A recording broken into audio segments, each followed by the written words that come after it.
We welcome you back to the final episode of the semester of the Student Section, a sports podcast here at Marist by student athletes and for student athletes. We're joined a great day. We got Duda, we got Krebs, we got Kratch, and myself, William Rosen. Absolute pleasure. James Kratochvil, John Krebs, Mike Duda, my co-host. A great time to be here right before the final game of the football season. Former football star, you know your stuff, and I would say I do too. John, thanks so much for getting into this chair. Thank you for inviting me. It's a pleasure. James, welcome back to the show. Second time, new studio. How you feeling? Yeah, I'm feeling very excited. Thank you for having me. How you feeling about this? This season has just felt completely different than last season. I mean, the victories on its own, kind of a different vibe, but the team feels way different. Yeah, definitely the culture has been the biggest thing that I feel like has changed, especially since even the new coaches even got here, going back before last season.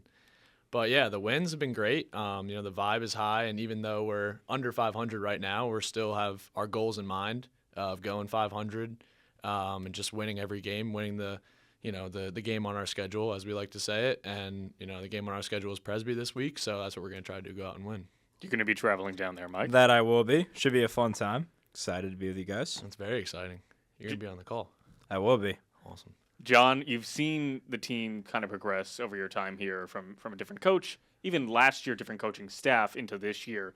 What have you liked from the team on now a spectator's perspective? Well, I feel it's hard for any head coach to come in on their first year and completely turn a program around. But just as a viewer's perspective from this year, I see, like James said, the culture is different. You see more celebration on the sideline. You see the high fives, fist bumps, and even when the game isn't going in their direction, they're regathering, they're going out there, and they're still giving it all out on the field. Well, the freshmen, you got guys like Chase Hatton that are just balling out, and that's Mike Willis's first recruiting class. What do you guys think about just these freshmen, how they're playing so well? Well, I think they've had a great impact on our team. It's really cool to see like all the freshmen going out there and just balling out like Chase, Naheem, Will taking a big role as a starting quarterback in some games. But just seeing the recruiting potential that Coach Willis has is just really cool for like my future, for their future as well, and just the future of Marist. I still have 2 more years left, so whether or not I decide to take it, but if I do take that 5th year, I'm very excited for the progress that we're going to make as a team and the recruiting classes that Coach Willis is going to continue to bring in. It's just very exciting to see that Marist has a very bright future. I think the biggest difference in the Coach Willis era is the aggression that they're going with during the recruiting. I think that Coach Parity did a great job recruiting, obviously recruited us and all of our former teammates, but I think that Coach Willis really has hit the nail on the head with recruiting. Speaking of him, he is so excited for, obviously, potentially a 500 season, 1 more game left on the season, but he's so excited about the potential of, in 2 years, of these guys, you and Chase and everyone sticks together.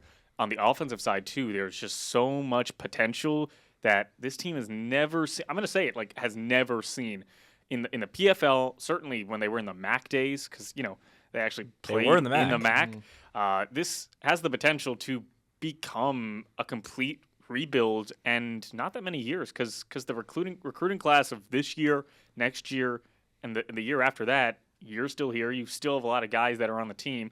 You're going to lose some people here, though, this year. What are some of the top people that you think impacted that you're going to lose? Yeah, I don't know. So, we have guys like Nate Robinson, who's most likely going to be a 2-time all-conference player. It would be, it'd suck to lose them, but obviously for those guys, like, we want to just see the best, in their future, whatever they decide to do. I always wish them the best, and I know, from a player standpoint, the transfer portal's huge. We're bringing in guys every year, so guys are inevitably going to leave, and like those individual guys, it's like I have the same goals in mind.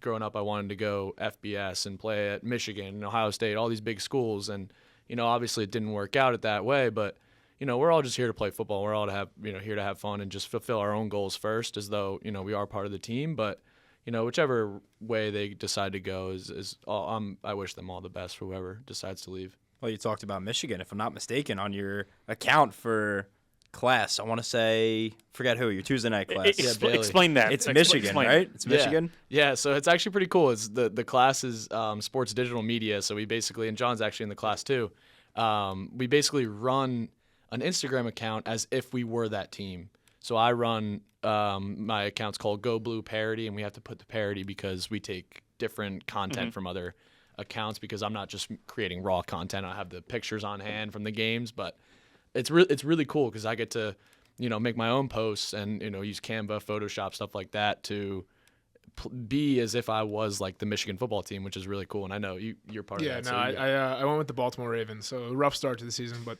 more content. They're a playoff team. Yeah, no, I'm saying it. They're a playoff team. Super Bowl team too. Do you think that you think they're a Super Bowl team? Absolutely. When Lamar Jackson's playing Lamar Jackson football, they're a Super Bowl team. Then He is an MVP. You can make the case that Kansas City's a Super Bowl team then too. Absolutely. I don't know about that.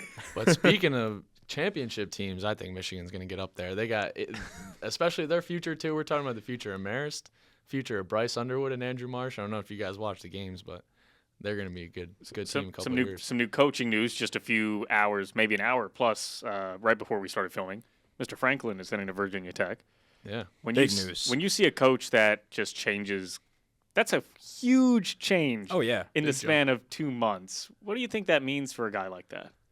I don't know. I'm more looking at it from the Penn State side of things. You have a coach that's been in there for a decade, and then he gets fired for $45 million. That's crazy. That money actually decreases now that he has signed with Virginia Tech. To what? Do you know? A good amount, but still enough. Tens of thousands or tens of millions of dollars, I should say. And that kind of plays into, we see it at a mid-major school like Marist when the student athletes, besides for football, are on scholarship. When football doesn't have a scholarship, I know there are minimal opportunities, but have you seen NIL impact a day-to-day in the football life? Yeah, absolutely. I know a couple of our guys actually have set NIL deals. I don't know the specifics of it, but every once in a while I'll get hit up on my Instagram DMs from smaller like things like Liquid IV, different like hydration That's great. companies and stuff will hit me up. But we also have great opportunities that the coaches and Coach Kajafis, who was our former coach and now works in the appliance office and that kind of stuff, he gives us the great opportunity to sign up and really have the opportunity to get NIL. But it's really cool. It's a great opportunity to just like put your name out there and see, who wants you, especially if you're playing well, if you're a big name. Like, I got the freshman All-American last year, so I had definitely a couple like different companies hit me up, and it's cool. Like, it's not as big as the other sports, but for football being a non-scholarship, like it definitely helps for those guys. Have you or anybody on the team or anybody that have reached out to companies? No, not that I know of. I haven't reached out to anybody, but I know it's definitely like out there. Like if you wanted to, you can. It's just a matter of whether or not they get back to you. I feel like coming out of high school, as soon as I committed to Marist and just had like that Division I profile on my name, I reached out to like a bunch of like small, like you said, small companies who are just kind of looking to get their name out there. A lot of the times it was just a 50-50 shot, but other than that, it's exciting. It's exciting seeing some sort of money kind of come in as a younger guy. So it's cool. Cool opportunity. Because the first NIL Marist combo that I can remember, I think it might be the first, was before, actually, maybe you were here, Isaiah Brickner on the basketball team. He had a partnership with Sobol, which is the acai bowl across the street. You would go across the street, scan your phone, or it was the Isaiah Brickner code. I went over there once, not going to lie, and it did not work, and I did not get a free acai bowl.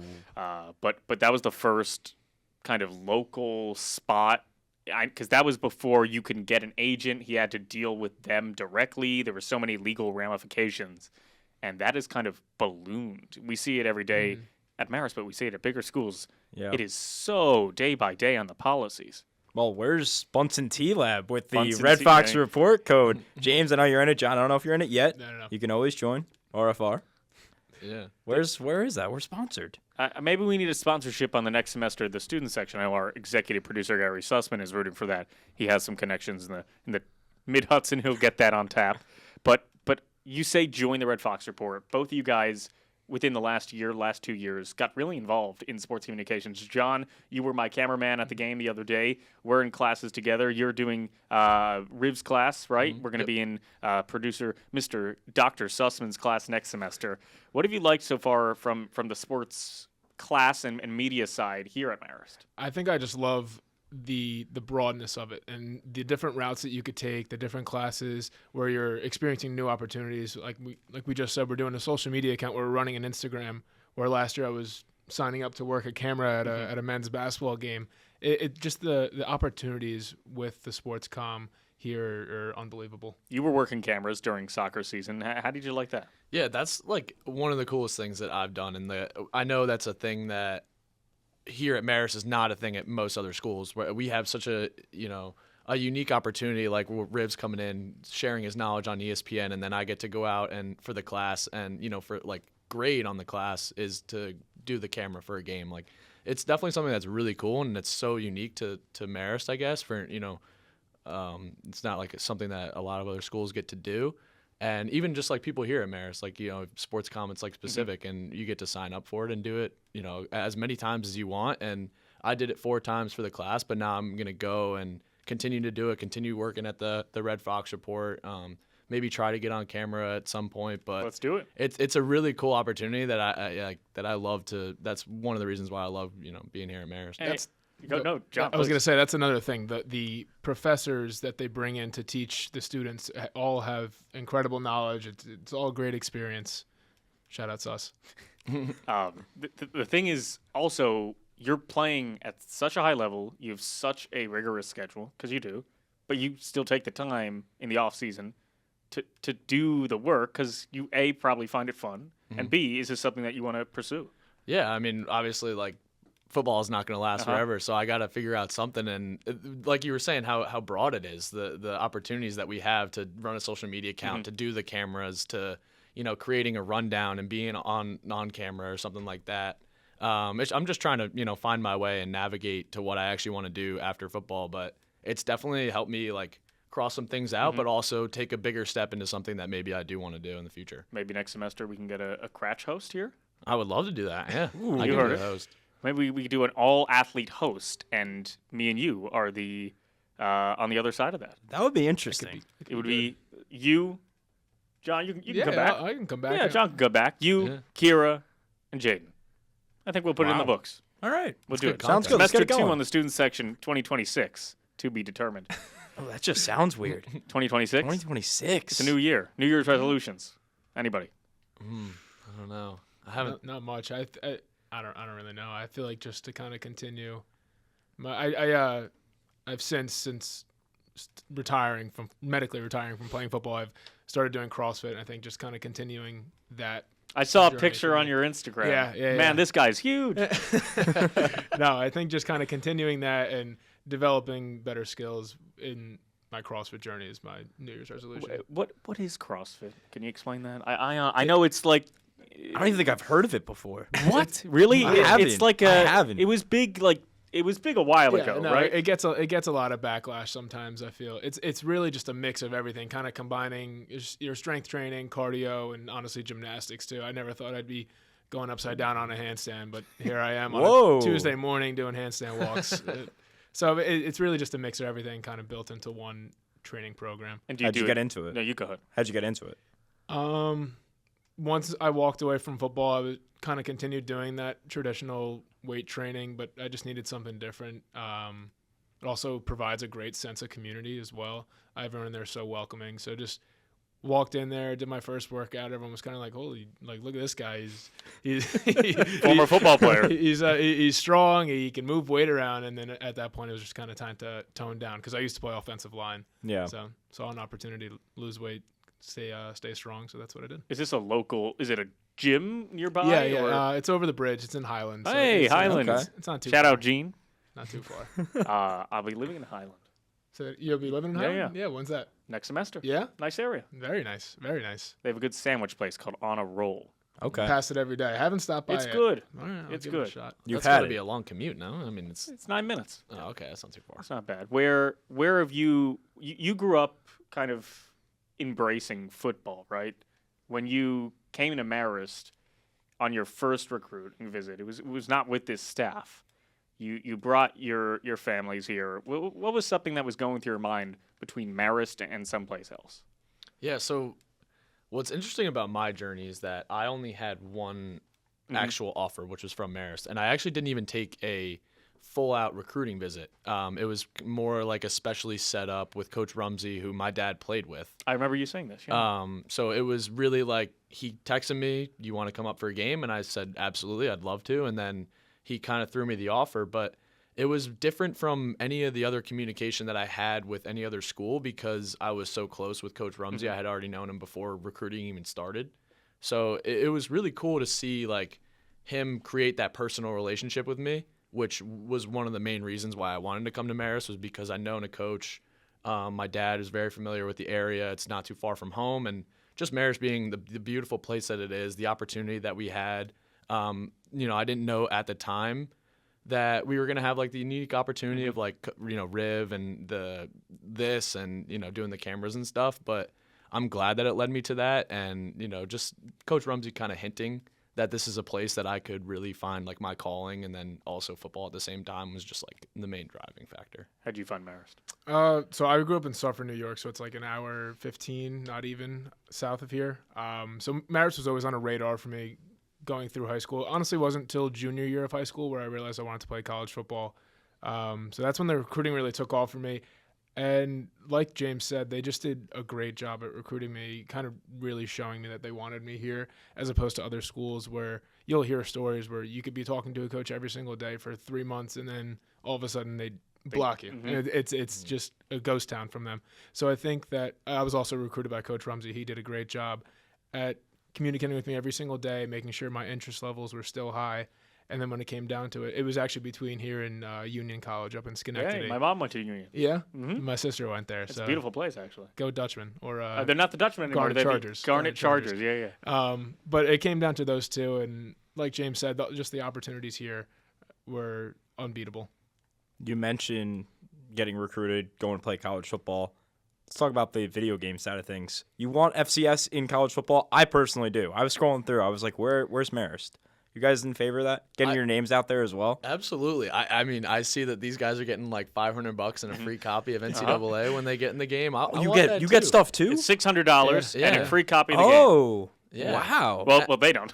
And the game, it's an $80 game or something like that. So I mean, I would love to be in it, and that would just be cool. I mean, even like, in high school, we kind of had the same thing. It wasn't ESPN Plus, obviously, but we had a broadcast. And my family, every time I go home or, they'll text me or call me after the game's over, and they're like, I just heard your name on the TV. Like, this is so cool. It's like I'm watching Monday Night Football on, and you're on it. It's like the things that Marist has to offer, and like the ESPN Plus broadcast is so cool. And like, imagine if I was in a video game, like that would just be even better. I think there are a lot of FCS teams though. You gotta factor that in. There are a lot of FCS teams, but at the same time, you're still under the umbrella of Division I football. Absolutely. Right. I think it should be a guarantee. Just like how originally the NCAA basketball video game was going to be made by EA. Now they switched it to 2K, and they said we're cutting mid-majors. So they are? Wow. Oh, that's brutal. Originally it was going to be all 300-plus That's teams, brutal. and now I think it's just going to be 130-plus. Correct me on that if I'm wrong. Well, I'm assuming there's probably twice as many basketball schools as there are football. Because there's still just one true division for basketball. Well, there's the FCS, FBS. Do you watch college football? Or do you just kind of focus on Marist? All the time. Okay. All the time. I mean, football, growing up, I watched football every Saturday, every Sunday. That was what I was doing. And then aside from actually playing the game, even in high school too. But college football, hot take, I like college football more than the NFL. I don't know how. I was going to ask that. College football or NFL for you guys? See, I'm the complete opposite. I really only started following college football, I want to say this year, closely. I'm going to go with John. I'm an NFL guy. I'm an NFL also guy, an NFL guy. for sure. But college football, I definitely have gained a deeper appreciation for it. I understand the NFL take. It does make sense, but I feel like in just everybody says it's like the talent gap. Like, NFL is more talented. It might be more entertaining, different, but the same opportunity is there for college. Like now they got like the money to play for, and, the pride of like actually just playing for a school and just playing to, get your next meal and go into the. Well, I think that's honestly almost where college football I dislike it to a point, because money comes in, NIL comes in, the transfer portal, and these powerhouse schools are getting the top of the line guys, and it's giving no opportunity or shot for any of these smaller schools to compete. Yeah, but I feel like they didn't have an opportunity to begin with. I mean, even if you think about it, you could say that the opposite way, because Kennesaw State, who was a FCS school not too long ago, just moved to FBS. Last year they were like 1-7 or 1-8. Now they're like 7-2. Yeah, and I don't know what conference they're in, maybe the Sun Belt, but they probably use that opportunity, and schools like BYU too. BYU has never really been a powerhouse, but now in football and basketball, They are. they're on the come up, and some big recruits, and all of a sudden they have all this money that they can use on the recruits, and now they're becoming big. But very true, very true. The other thing that is such a stark difference between both college basketball and college football than to regular basketball, which is for a lot of people good and a few bad, is you have the 17th ranked team in the country. They lose one game, they're out of playoff contention. They lose a very hard-fought game to a medium school, but they're just waved off of playoff contention. In pro basketball, say you have the I'll say the Knicks. Say you have the Knicks, they lose to the Nets. Oh, that's a horrible loss. It's one loss though. It's not. It's still you're looking at the standings rather than someone's control. Sure. I've never liked how in college athletics it's someone's control on who gets into the tournament, excluding automatic bids. It's up to a panel. How else would you do it, though? I agree, but how else do you think there is no it? good solution? We've had this conversation. There is no good. We have? I think we have. We had it. I think we did. Yes, we did. We had it in the North End Dining Hall. Look at that. We were waiting for food. I've never seen you at North End. Well, that's the one This time is we a were lie. there. It's not a lie. This is a lie. It was not me. No, me. Oh, yes. I remember. Yeah, I'm not a lie. I'm a real deal guy. Okay, all right. What would you Doors say? that way. What would you say the solution would be besides for like a rank? Well, a ranking choice. Because now they have, for college basketball, they have the quad 1, quad 2, the criteria of that. So I think for college basketball, it helps, the rankings. But for football, it's just such a, there's only so many opportunities that you get. And I actually think that's one of the reasons I like college football more, is because it's interesting. The amount of opportunities that you have to make the playoffs is so limited to, the NFL where there's 14 teams that make the playoffs, and you have 18 weeks. You can lose 5 games, and you're still at the top of the rankings. Like, you might even be a bye week. So each game in college means just a lot more. Right. But what if Michigan loses week 1? What if Michigan loses week 1 to Kennesaw State? You basically have no purpose in watching the rest of the year. Up. I mean, that would be impossible, though, because you lose that game, like you were saying earlier. Right. I mean, if you Season's use Michigan over. as an example, you always have it's you always easy have to the use Michigan name. You always have the Ohio State game at the end of the That year. is true. So that helps, and I think that helps the aspect of college football. It's like not every team, but most of them have a rivalry game. They have the game at the end of the year that you're trying to beat your rival. That keeps people interested, and even even if you do lose the week 1 game, although there's only one national champion, so not everybody can be rooting for a national 2 national championship. champions. FCS, There it is. yeah. There it is. That's right. So you have the if you lose week 1, there's still, there's always still something to go for. You can, and even like recruiting, like you don't want to just give up after week 1. Like you want to hope for better recruits next season to rebuild. But even like Michigan, for example, it's like 8-5. Like, what are they going to do with that season? Well, you beat Ohio State and you beat some good ranked teams in the bowl game. You beat Alabama. But that is considered a failure season. But look at Notre Dame football last year, losing to NIU and then making the college playoffs. So like you said, there is always room for that that comeback. My boys. Are you an NIU fan? No. No, Notre Dame. Right? Notre Dame. Irish. Well, there has to be one question to be asked. There's only one game that could potentially rival a Michigan-Ohio State game, and that's the yearly Stetson-Marist game. 2 wins in a row. Stetson, you were in Florida last year, and you beat them here. That team went under some crazy changes. What's a mindset on the prep side when you face a team that in name is the same, but it's just completely different year by year? So in a game like that, especially last year, where we were 0-9 or 0-8 at that point, and they had maybe 1 or 2 wins, and at that point you have to throw the records out the window. You have to focus on what you're gonna do, and you can't let them mess that up. Obviously you go into a game and, I've actually been hearing this a lot recently, is like the halftime adjustments. Everybody says, like, you got to come in with the halftime adjustments. Teams are good at that. And it's like, that's not a thing. The halftime adjustments aren't really a thing. It's like, if they're doing something that you can't stop, then maybe you make an adjustment. But it's really like you just need to stick to your game plan and do what you need to do, and then see what they do based off of their game plan. But going into that prep week, it's like we're going to focus on what we need to do, and what we need to do is stop the run, get to the quarterback. And if we're not doing that in the game, then we're probably not going to win because that's what we planned and prepped for the whole week. But when we play a team like Stetson, like it's so easy to go in there and be like, we're 4-6. They have their 2-7 or whatever it was. We could be like, oh, these guys are so much worse. They lost to this team, and we beat this team, so we must be so much better. And you can't have that mentality at all. You have to just throw the records out the window, whoever they played, and I'm sure you can say the same thing about this. It's like you just got to do what you got to do. Yeah, I was gonna say I feel like across the entire Pioneer Football League, that could be the case with any game.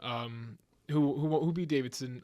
Presbyterian. Beat Lost to Davidson. Lost to Davidson. Yeah, That's right. Yes. Presbyterian at that point is number 1, and Yeah. Davidson is. They were nationally ranked. They were, Yeah, I believe they were Davidson 20th. was They were ranked either for 0 or 1. I think. Yeah. They Yeah. were ranked for the first, I think, 4 weeks of the Mm-hmm. season, or eventually at week 4 they were ranked, and their season just kind of turned around, and they started losing games in the Pioneer League. So I think it's a league where, especially because it's non-scholarship, it's just all guys looking to play football and just have fun, where any week could be any win, like and anyone can come out on top. And it's such an interesting league. I think it is, and I talk It's about it. It is fascinating. one. I'm going to say it is the most interesting conference in college athletics. It's a football-only conference. Marist joined in 2014, and we are the most Northeast school by a handsome amount. Yep. You have Drake. You have Presbyterian. You go to California to play San Diego, not San Diego State, just San Diego. There are so many random teams that are compiled Stetson into in Florida. Stetson in Florida. What St. else am I Thomas, missing? St. Minnesota. Thomas in In Minnesota. Minnesota. Yeah. Missing Morehead something State else. in Morehead Kentucky. State Yep. in Kentucky. It's literally the entire United States who are non-scholarship teams in NCAA, FCS football. It's not a fake conference. It's just kind of a mumble-jumble conference.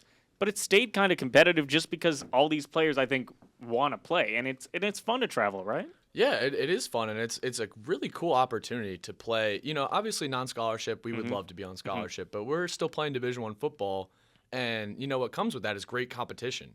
Which, like we were saying, like any game that you play in the Pioneer League, it could go either way. And like with the Presbyterian Davidson game, Davidson's won 2 games all year, and one of them is against Presbyterian. How does that happen?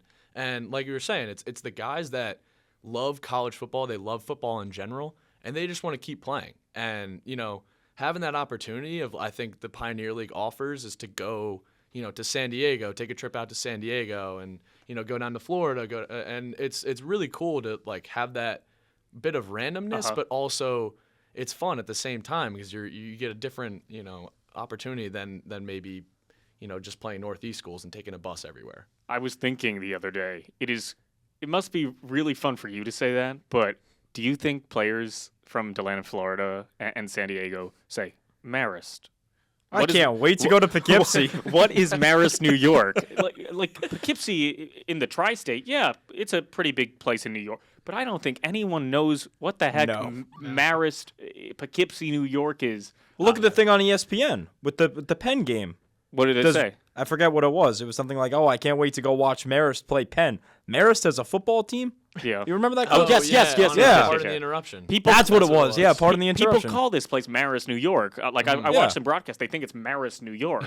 But that's bad. When you're when you're in San Diego and right outside Orlando, and you take a plane to JFK, you're expecting maybe the city, maybe Westchester. No, you're going 2 hours, 2.5 hours away from LaGuardia or JFK, and you're coming to Marist.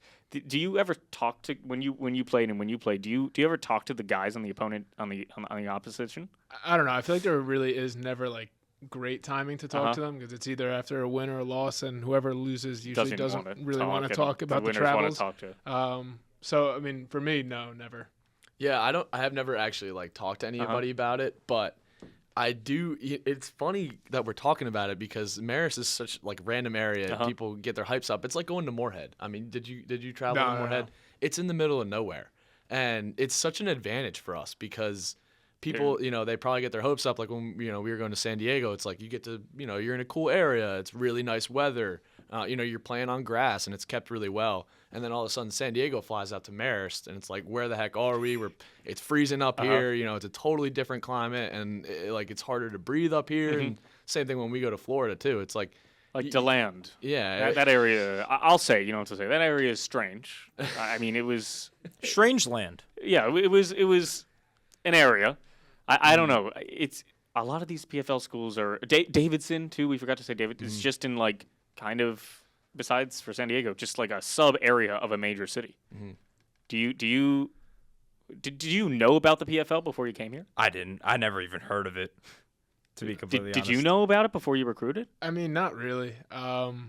Like you said, they're honestly all pretty good basketball schools. That's the way they're I good like to look at academic it. schools too. Yeah, absolutely. Yes. Good academic schools.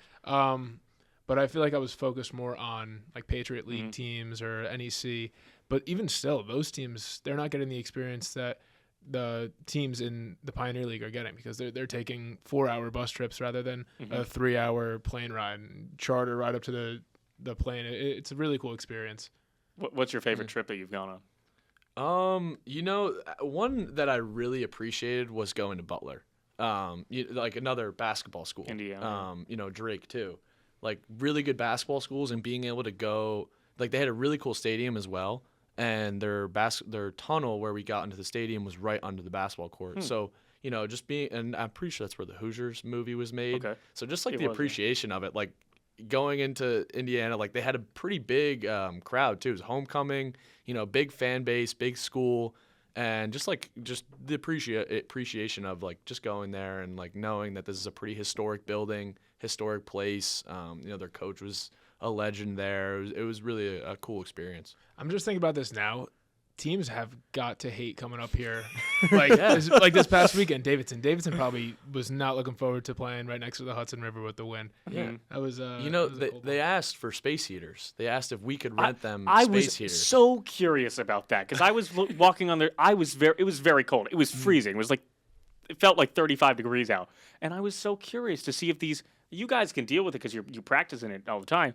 But I was going to ask one of them, do you need something like hand warmers? Because it's so cold for a person coming out of climate. And in other levels of Division I football, they would have space heaters. Right. Yeah, and it's just another aspect of the grittiness that our league plays with.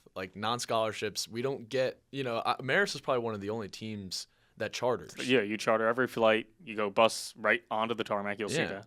So, other teams, they got to fly commercial and they got to get up here, rent the buses and, drive wherever they land, I don't know, 2 hours away and drive up here. And then they got to play on the field and there's no space heaters. They only have what they bring.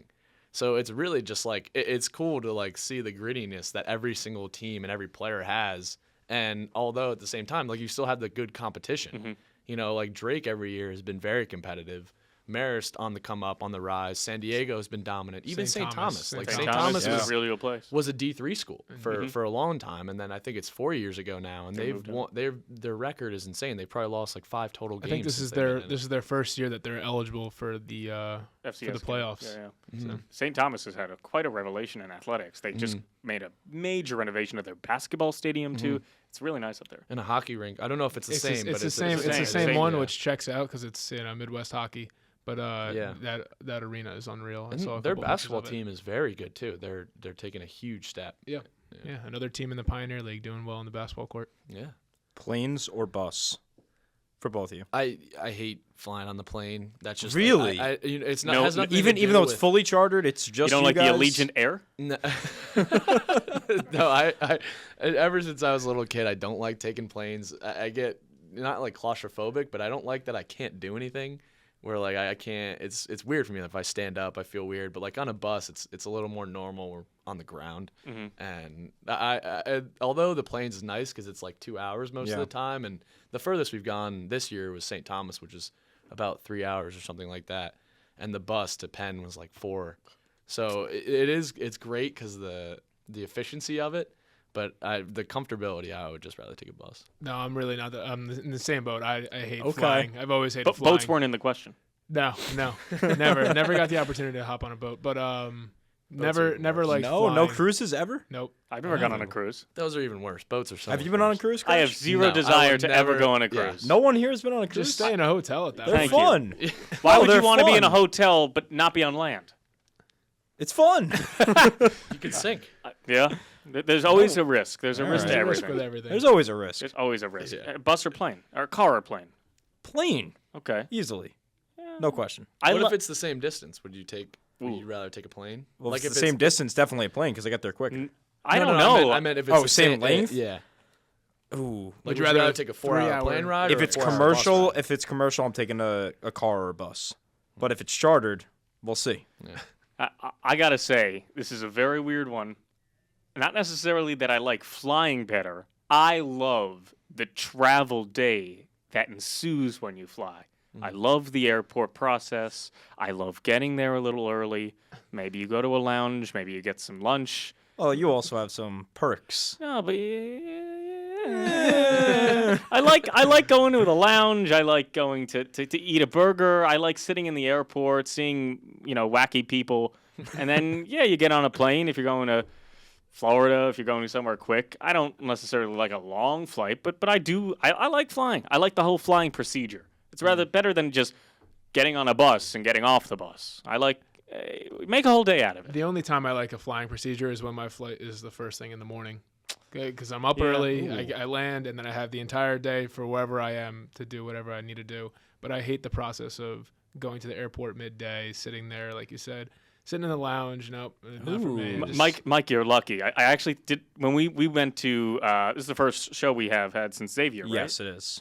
I did fall asleep on the flight back, right? You did. Yeah, and I could feel myself falling asleep on airplanes, and when I fall asleep, my head tilts. Correct. And I know it, so I'll be falling asleep, and then I wake up and I realign. Did you see me do this? I did see this a couple I times. want to make sure I'm not laying. I've once woken up on some lady's lap when I was going to Florida when I was younger. John, what's the ideal flying time? You said that you like to go out in the morning. Are you saying 7 a.m. flight? earlier if I can. Whoa. Earlier if I can. So The earlier the better. commercial as well. Yes. But So do you sleep on commercial. planes? You want to get up at like 2:30 in the morning? At that point, I don't just- think they fly that early. At that point, I don't just think that's stay a up. thing. But No, but you would get up at 2:30, get to the airport by 3:30. Where are and you then living? then you have a 5:30 flight. Where are you living if you can get to the airport in 1 hour? I don't know. Okay. Well, are you going to sleep on the plane? Is that the biggest thing? Or do you? Yeah, I mean, honestly, definitely depends on the length of the flight. If it's over 2.5 hours, I'll probably take a little bit of a nap. Well, I think we've concluded one thing. It's Kramer, George, Elaine, and Jerry. And we turned into an episode of Seinfeld. What an absolute pleasure it's been. We've talked trains, planes, automobiles, and football. Good movie. John, James, Mike, thank you so much for being here. Episode, what are we on? 7 of the first? We're on episode 6 of season 1 of the 2025-26 season. Season 2, second semester, starts soon. We'll be right back. Hello, everyone, and welcome back to Football Fanatics.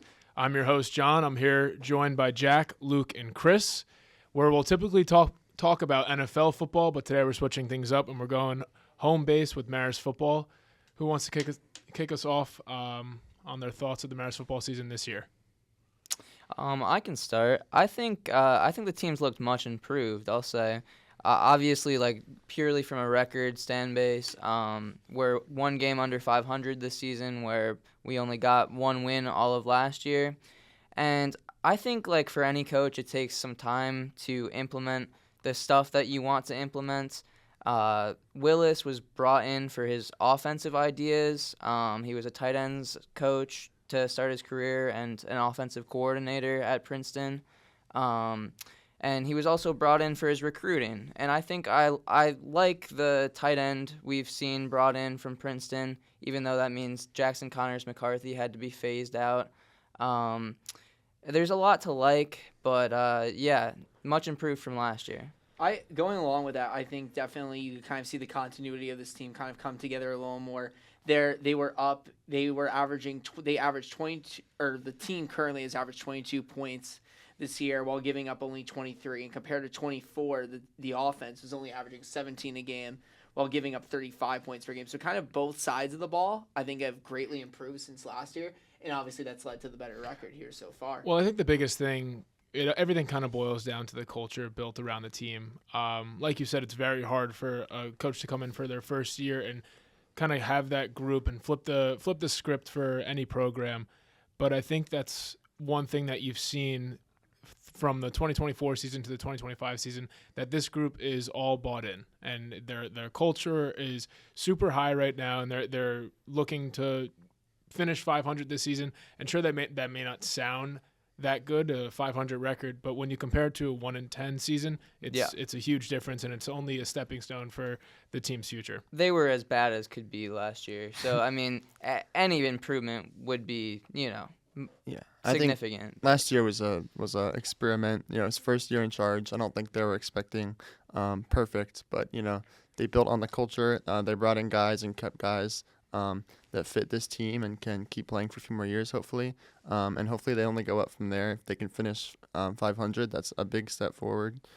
So hopefully that's something that we keep growing. Well, even looking at this year's schedule, there were 2 games that stand out to me that they lost that they probably should have won. That was against Morehead State and then the Butler game. Butler game, yes, that's right. Thank you. So I mean, their record, sure, if they win this week, would be 500, but realistically, there are some things that they left on the table at other games where I think that their record would be a lot better, and they honestly could be competing for a Pioneer League title. What I'll say also, they've been very good at home. They're 4-2 at home this season, as opposed to 1-4 on the road. And I mean, obviously, like, you're playing different opponents, but I think there's significance in that.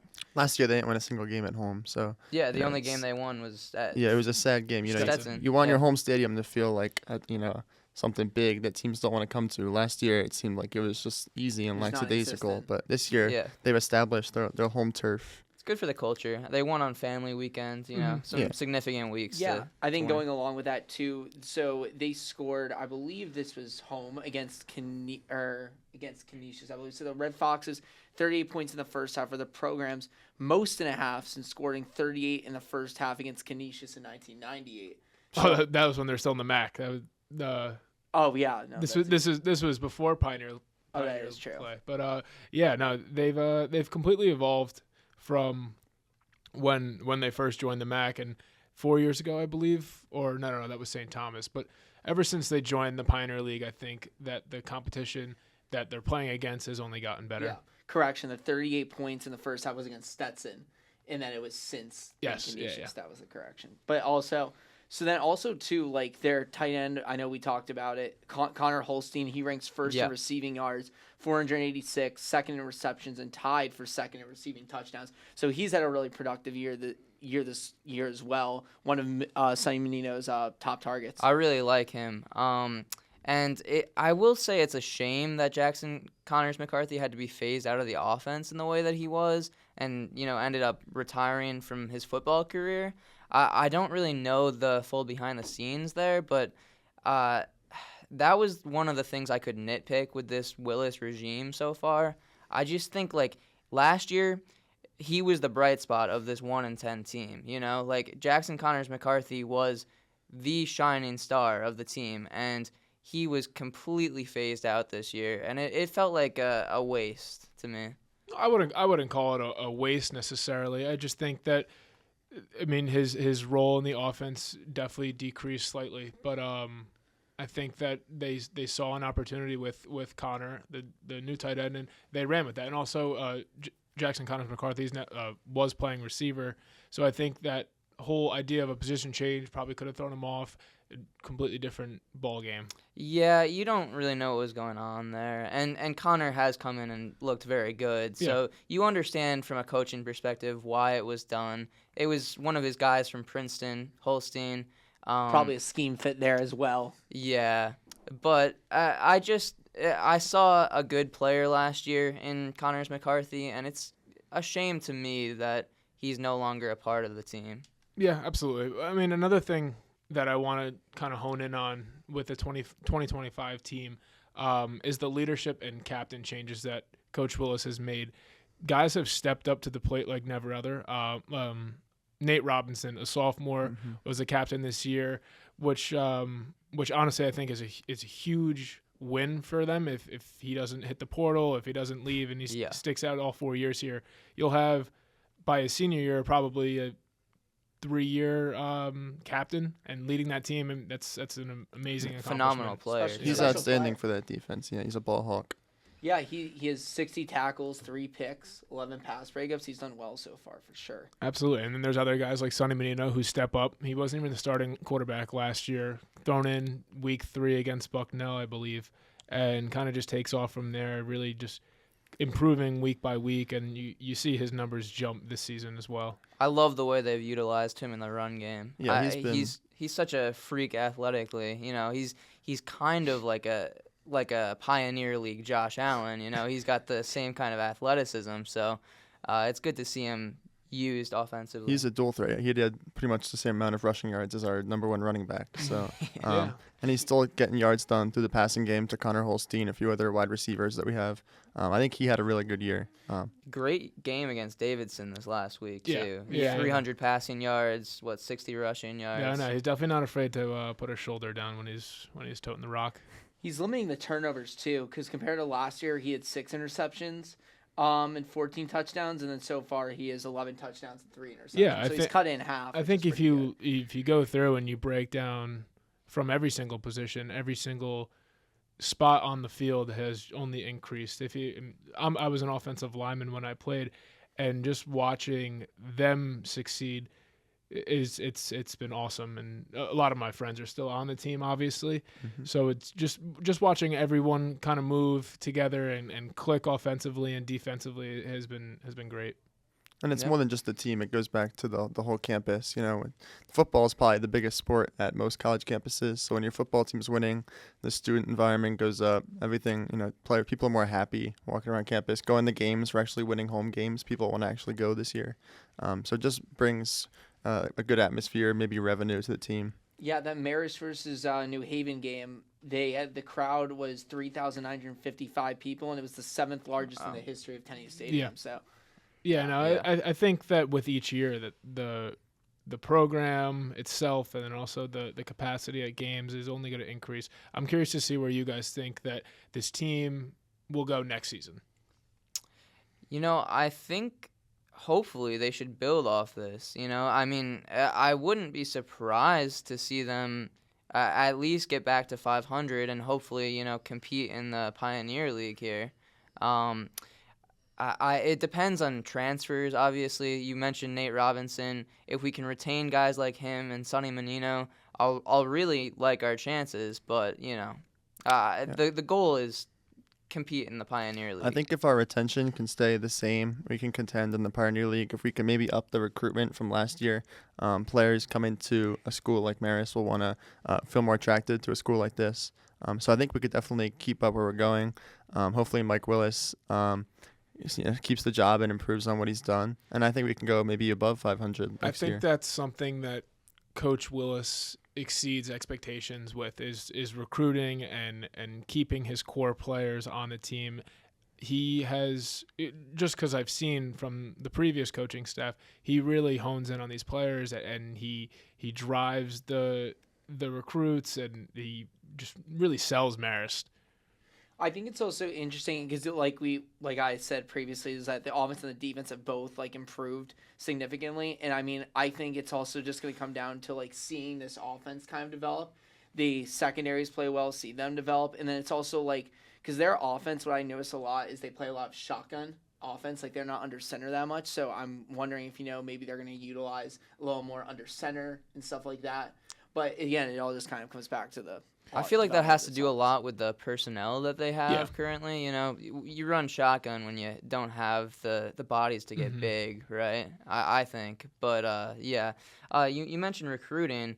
One of the things that Willis was brought in for was recruiting. Yep. He talks about it actively, how that's one of the main things he's looking to do here, recruit student athletes, So I think that when down the line in a couple of years, when Coach Willis has an entire team of his recruiting classes, then I think that's when we'll really see Coach Willis's football team. Exactly. And we'll see all of the guys that he brought in. We won't see anything from the previous staff. It's going to be his team, and I think that'll be a very successful team. Yeah, and that takes time. So hopefully we get there. If it's not next year, at least the next 2 or 3 years. I think it's definitely in the near future. Well, that's all the time that we have here for Football Fanatics. Thank you guys for joining me, and hope you guys have a great night.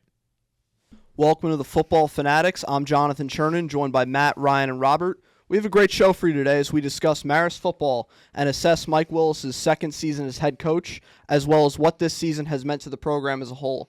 Guys, what do we think of Willis's second season coaching Marist football? No, I think it's obviously what we were looking for is an improvement, right? It's a second year as a head coach. I think the first year was kind of like quote unquote a rebuild year, right? They went 1-10. Mike Willis didn't have a lot. His regime too. They didn't have a lot of their guys in.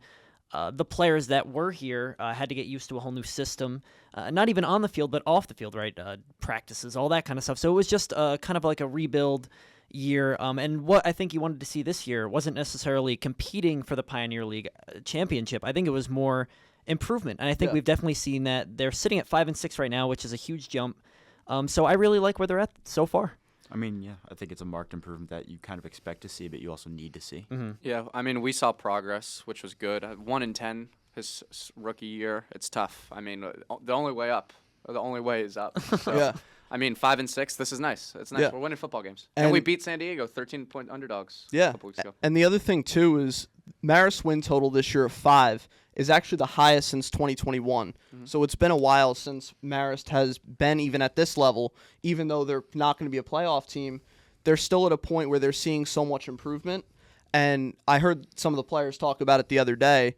Dominic Perrone, an offensive lineman for the team, he was saying in his post-game interview that it meant a lot to see how things have changed throughout his time with Marist, because he's been there from the previous regime and then now Mike Willis's regime. So the team's kind of starting to form its own identity and saw a huge difference from last year to this year. Now, how about their quarterback, Sonny Menino? He's improved a ton. His passing game has been great this year, where we saw mostly him as a rushing quarterback before. Last game threw for 317 passing yards, his career high. What do you guys think of him and how he's improved this year? He was I believe, an honorable mention for all PFL, awards last year, which is great. Yeah. But I think he's definitely taken a step forward as a passer. Last year, he was almost run first, right? He wasn't really looking to get the ball out. He would almost like scramble too early. He wasn't really sitting in the pocket too often. I think this year he's really transitioned into kind of a dual threat instead of just like a run first and then maybe, surprise him, with a pass. Yeah. I mean, Sonny Menino, big 6'4" frame, something like that, was the only bright spot on the team that last year was quite frankly a joke. I mean, just hard to argue. The worst team in FCS football on the second level, the worst Division I team out there. Yeah. This year, obviously, who had a good last year, he has had a great year this year. Been rushing the ball very well. He's been able to just kind of do. He's the leading rusher on this team, I'm pretty sure. Yes, he is. And in touchdowns too. Which he's scoring. You don't always love to see that from a quarterback, but I don't think that's necessarily a bad thing. Yeah, I mean, he uses his size to his advantage for sure. I mean, even when he's on the field, you can see he's running people over. He doesn't give the ball away. Doesn't give the ball away. That's a big thing. I'm in a class with Sonny Menino, actually, and I'm just looking. He is giant. Like, he is massive. And I'm not a short guy myself. I'm 6 foot. Yeah. He's probably 6'5", 200 whatever pounds. I mean, it's unbelievable. One thing that I want to mention too is the improved passing game is without his top target from last year, Jackson Connors McCarthy. He retired mid-season. Fell out of love with the game, which is completely understandable. But he's been able to, I guess, improve without his top target.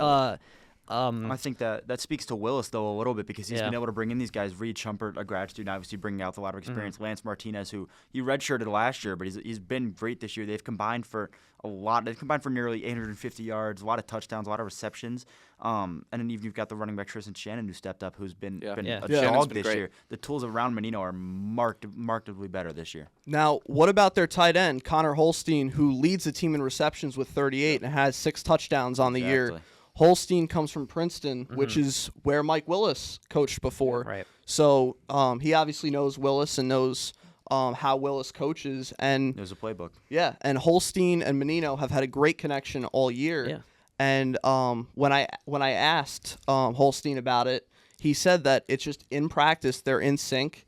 and they're on the same page, and that carries over to the game. Holstein has kind of taken the Connors McCarthy role, right? He's kind of like the safety blanket for Menino, something that he might have been missing without Connors McCarthy. Now he has in Holstein, so it's great to see that he still has this connection that with Connors McCarthy you would probably think he would miss.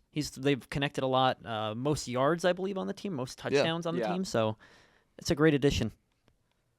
And definitely I think having Connor Holstein this year with his size, and he's also overall, he's a very balanced tight end. Mm-hmm. He looks like the position, and he just plays the position all around well. And what's even more impressive, too, is he actually has a family. He's got a wife and kids.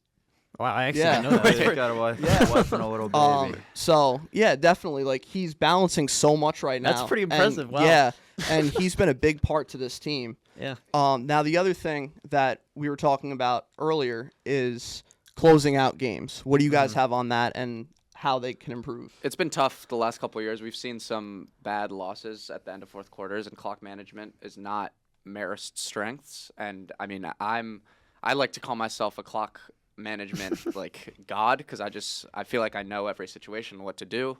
But, yeah, I mean, it's been better this year. We've been closing out some games, but still needs improvement. Well, I say where we give Mike Willis grace and where he hasn't really had the opportunity to recruit all of the players. Maybe he doesn't have like all these recruiting classes, and it's a new system, new school.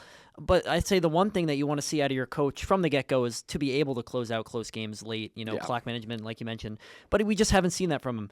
They lost a couple close ones last year. They could have been a better team. They weren't necessarily a 1-10 team, but they just lost those close games. This year, Morehead State, they gave up a game-winning field goal late after coming back. So I think you just want to see, especially as a fan, you want to see the coach really close out those games. I feel like that's what marks a good coach from a great coach, and I don't think we've seen those qualities from Mike Willis so far. It's hard to read so far because all of these games that we've won have been not really they haven't been close. I mean, we beat Stetson 41-13. We just beat Davidson 37-10. So I mean, not a lot of opportunities to see, especially this year. But yeah, Morehead State, we shouldn't have lost that game. Yeah, we were up 2 with 30 seconds left. That's a tough pill to swallow, in my opinion. I think you really got to close that one out. And they'd have a winning record if they did win that one. So I think that's a big game. This team is 3 points away from being 7-4. Right. Yeah. And I mean, very realistically, they could have been a 500 team this year. But looking at this year's team, the one thing that stood out to me is the last 2 games against Davidson and Stetson. This is the first time they've won back-to-back games by at least 27 points since 2013. That's a long time ago. That is a long time. So I think you are starting to see a change with the program a little bit. And I think the way Willis is going about this is he definitely wants this to be his program. He wants to run it his way, and he's not really gonna change much. It's more of keeping a routine and making sure that you don't tread away from that. One of the things he talked about post-game was the fact that if you're down in the first half, he doesn't really change much in the second half. He just hopes something clicks with the same game plan. No, I just want to mention something. First, you mentioned that stats. Can you repeat it again? I don't remember. The one about back-to-back games. Yeah. So against New Haven, the opener, when they won that one, that was Marist's first win in a season opener since 2012. I have a couple stats here. It was Marist's first home non-league win since 2015. And it was their first non-league win at all since 2017. So I really think we are seeing a kind of a page-turning in this whole organization. Or they're just playing a team coming up from D2. That is also true. That is true. I mean, you don't just, you do have a good point. I will leave it at that. But it's nice to see these kind of long droughts get broken. Yeah. No, I mean, I say that, but at the same time, that New Haven game got a lot of buzz going around campus. You got a team that was being flamed consistently last year. You got people talking them, why are they riding around on scooters? They won one game. Talking trash about it, but then you got a team that they've come back. They have a legit chance to beat Presbyterian this week and finish 6-6. That's a really good improvement. That's obviously it's 5 games technically. I know they played one more this year with that New Haven game, but I mean, they've got a long ways to go, but the campus support is growing around this team a little bit. And, I think it needs to start clicking more in conference, because if you got a team that you can say, oh, they are second in this league, they're playing for a conference title, like versus, we went 500 in conference this year, but. Yeah. I think it was an all-time low I think we really hit an all-time low last year on, like, student morale and showing up to games, supporting the team, and I think this year really has changed a lot. It's been a rebound for sure. I mean, it's been better. One of the things I noticed about the past few home games, at least, is this has been more people attending games than I've seen since my time here. Yeah. And freshman year, there was nobody at games. My sophomore year last year, there was nobody at games. Nope. So clearly there is something changing, and just winning the first game of the season this year, that created a buzz for the fans and made students say, okay, maybe this is a team that is worth dedicating my time to and getting up on a Saturday to go watch. And I think that you're only going to see that improve a little bit more if they can build off of the little bit of success that they've had this year. It's the only thing that matters to fans is if you're winning games. Yeah, it's the only thing that matters. One of the biggest issue I do worry about that though is retaining guys. You've got it's tough. Freshmen and sophomores, Chase Hatton, Nate Robinson Jr., who are Division I level players. I think it'd be hard to argue the otherwise. Chase Hatton, for example, himself, 4 interceptions this year. He's had 81 total tackles. He's just been a menace on defense. Nate Robinson's not been bad either. 11 breakups, 3 picks. Either of those guys could go to a lot of different programs throughout this country. If you're Mike Willis, how the hell do you keep these guys? I definitely agree. I definitely agree. But we saw after 1-10, you would think a lot of these players would jump ship and want to leave. We saw, like you said, Nate Robinson Jr. We saw James Kratochvil. All these guys, the impact players, they all stayed around. So I think what Mike Willis is building, we could see after this year, I reckon. But I think he is building a culture where players do want to stick around, do want to stay. And I think with improvement there, I think players might want to see it out the full 4 years. You can stick around, but you can say, oh, I'm going to stick around. But at the same time, how many schools are going to want a guy who's coming from a 1-10 player with mediocre stats? Right. A whole lot different this year. You're saying, hey, we went 6-6. We went even 5-7's not bad. You can say, we went 5-7 as a team, but I had 5 picks. I broke up 15 passes. Right. That you're going to get a lot of interest that way. I mean, it's a lot different as looking at a team who's 1-11. We'll see how the transfer portal plays out this year. I mean, I think this is the first real year that maybe other teams want Marist players, and I mean, other teams are probably going to give them a lot better opportunity to grow as a player than Marist has, and I mean, we'll see. One underrated aspect too is that the Pioneer League is a non-scholarship league for these players who can maybe capitalize on that and go get scholarship money or even NIL money somewhere else. And I think that's one of the biggest issues when we talk about NIL in general, and this is kind of going to be a never-ending problem because you have a school like Marist in not a big division. The players are going to want offers elsewhere. They're going to be able to want to make money. And if another team can give money, why would they even stay at Marist? And you can talk about team morale and how things are changing and how the chances of winning may increase if the program gets bigger. Mm-hmm.